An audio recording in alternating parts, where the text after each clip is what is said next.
নমস্কার বন্ধুরা, আজকে আমি সজনে ডাঁটা আর আলু দিয়ে একটা নতুন রেসিপি বানাচ্ছি।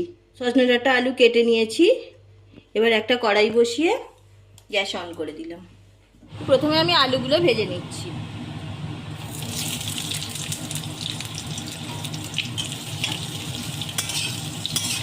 আলুগুলো ভাজা হয়ে এসেছে, এবার ডাঁটাগুলো দিয়ে দিচ্ছি।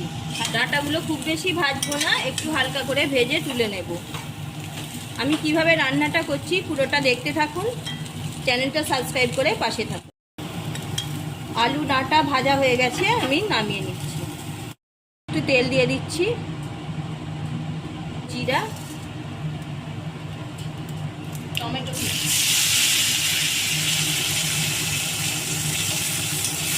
মশলাটা কষানো হয়ে গেছে। এবার ভেজে রাখা আলু আর সজনে ডাঁটা দিয়ে দিচ্ছি।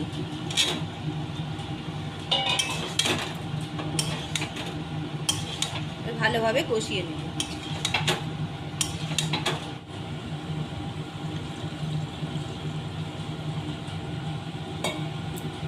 এবার দিচ্ছি লবণ।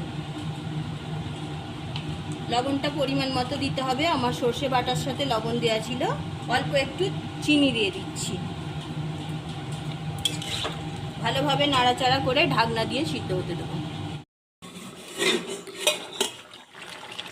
ডাঁটা আলু সিদ্ধ হয়ে গেছে, দেখুন এই ঝোলটা এরকম আছে। আমি আরেকটু শুকনো করব। আপনারা ইচ্ছা করলে ঝোল ঝোল রাখতে পারেন ভাত মেখে খাওয়ার জন্য, তা আমি আরেকটু শুকনো করব। আর হয়ে এসেছে।